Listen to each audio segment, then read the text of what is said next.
Rajkot વીઆરપી game ઝોનમાં આગ લાગતા કમનસીબે મોતને ભેટેલા નિર્દોષ લોકોને શ્રદ્ધાંજલિ આપવા સુરેન્દ્રનગર ખાતે સર્વ સમાજ દ્વારા શહેરના અનઘટનાથ મહાદેવ મંદિરથી સુરેન્દ્રનગર કલેક્ટર કચેરી સુધી મૌન રેલી યોજાઈ હતી તેમજ કલેક્ટર કચેરીમાં આવેદનપત્ર પાઠવી કસૂરવાર તમામ સામે કડક કાર્યવાહી કરવા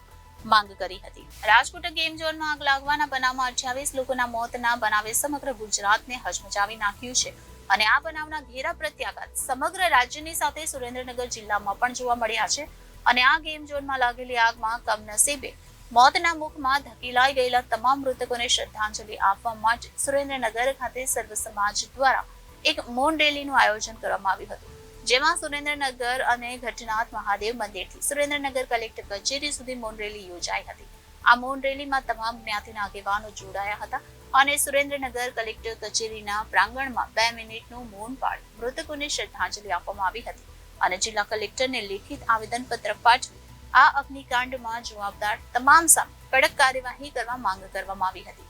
માત્ર ગેમ ઝોનના માલિક સામે નહીં પરંતુ જવાબદાર તમામ આઈએએસ આઈપીએસ કક્ષાના અધિકારીઓ સામે પણ પોલીસ ફરિયાદ દાખલ કરવામાં આવે તેવી માંગ કરી હતી। મોરબીમાં ઝૂલતા પુલ દુર્ઘટના બાદ પાલિકાને સુપર સ્પીડ કરવામાં આવી હતી તેમ રાજકોટ મહાનગરપાલિકાને પણ સુપર સ્પીડ કરવામાં આવે તેવી પણ રજૂઆતના અંતે માંગ કરી હતી। આજે સુરેન્દ્રનગર સોની સમાજ પ્રમુખ સુરેશભાઈ રાણપુરા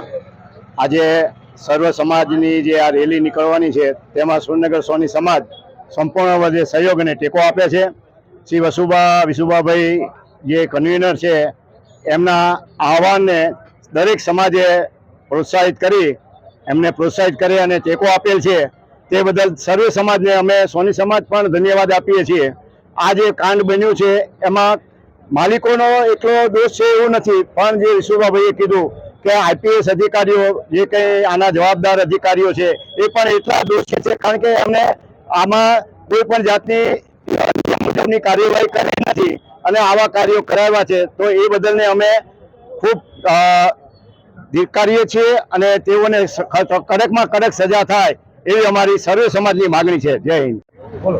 જય માતાજી। વિશુભા સતુભા ઝાલા। આપ સૌને ખ્યાલ છે કે તાજેતરમાં રાજકોટની અંદર ગેમ ઝોનની અંદર જે અગ્નિકાંડ બન્યો છે એમાં ઘણા તમને કોને 2-3 સંખ્યામાં આંકડો થાય એટલા યુવાનો બહેનો ભાઈઓ અને ભૂલકાઓનું જે ત્યાં આગની અંદર ભસ્મીભૂત થઈ ગયા છે અને બધાને ખ્યાલ કે છેલ્લા 4 વર્ષથી આ કોઈ પણ જાતની પરમિશન વગર, કોઈ બીયુ પરમિશન, કોઈ ફાયર પરમિશન, કોઈ કોર્પોરેશનની પરમિશન વગર આ ચાલતું હતું। એમાં ઘણા તમને કોને અધિકારીથી માંડી બધા પક્ષવાળાની સાહેબ મિલીભગત હતી જેના હિસાબે આ અગ્નિકાંડ જે બનેલો છે એમાં માનનીય હાઈકોર્ટે પણ એવી ટિપ્પણી કરેલી છે કે ભાઈ આ કોઈ કુદરતી નથી પણ આ માનવ સર્જિત આ દુર્ઘટના છે જેનો સત્ય સાહેબ વર્ષોમાં પૂરાયું નથી। એટલે અમે આજે સર્વ જ્ઞાતિ સમાજ સુરેન્દ્રનગર જિલ્લાના બધા આજે ભેગા થઈ અને આજે બધા જે અંદર શહીદ થયા છે એના શ્રદ્ધાંજલિ માટે એક મૌન રેલી કાઢી છે અને એના માટે કલેક્ટરશ્રીને આવેદન આપવાના છે કે ભાઈ દર વખતે કારણ કે આ પહેલો બનાવ નથી, આ પહેલા પણ તમને કોને સુરતની અંદર બન્યો છે, બરોડાની અંદર બન્યો છે, મોરબીની અંદર તમને કોઈ ફૂલકાંડ બન્યો છે એમાં 135-40 ભાઈઓ જે બધા એમાં શહીદ થયા છે। તો આવો વારંવાર આ બનાવ બને છે અને સરકાર દર વખતે આની અંદર શું છે કે બધી તમને ઢાક પીછોડો કરવા માટે જે સીટની રચના કરે છે આ સીટ એક જાતનું તમને કોને ડિંડક છે, માણસોને ના અધિકારીઓને બચાવવા માટેની જ આ બધી એક પ્રવૃત્તિ હોય છે। એટલે અમારી ખાસ સરકારશ્રી પાસે માગણી છે કે આની તમને કોને કે ગુજરાત હાઈકોર્ટના સિટિંગ જજની સાહેબ આની સમિતિ બનવી જોઈએ અને એ જ આનું તપાસ કરે અને આની અંદર જે માલિકો જે પકડા છે પણ એની સાથે જે ખાસ કરીને જે અધિકારીઓ છે, સરકારી અધિકારીઓ છે, જે આઈએસ ઓફિસર, મ્યુનિસિપલ કમિશનર હોય, જિલ્લા કલેક્ટર હોય, ફાયર ઓફિસરો, આ બધા અધિકારીઓની જવાબદારી ફિક્સ કરીને એની સામે પણ તમને કોને કે ખાલી સસ્પેન્ડ કરવાથી આ અમારો દોષ તમને કોઈ નથી થવાનો, એની સામે કાયદે એફઆરઆઈ ફાડીને એની સામે નિયમ મુજબની તમને કોને કાર્યવાહી આમાં કરવામાં આવે એવી અમારી માગણી છે કે આને કારણ કે અવારનવાર આ જે બધા બને છે કે જ્યાં સુધી કોઈ પણ સરકારી ઓફિસરોની જવાબદારી ફિક્સ નહીં કરે ત્યાં સુધી આવા કાંડ સાહેબ બંધ થવા નથી। એટલે આજનું આવેદનપત્ર અમારે ખાસ એ છે લગણી કે આમાં સરકારી જે પણ કર્મચારીઓ દોષિત હોય અને જે પણ 4 વર્ષથી જે સરકારી કર્મચારી ઇલીગલી સાહેબ આ મોલ હાલવા દીધો છે એમાં જે પણ વહીવટ કરવાની પૂરી તપાસ કરી એને હું એફઆરઆઈમાં નામ કરીને એની અમે કાયદેસરની કાર્યવાહી કરવામાં આવે સખત તો ભવિષ્યની અંદર આવા બધા માગણી છે। Bureau reporter Janadesh news Surendranagar.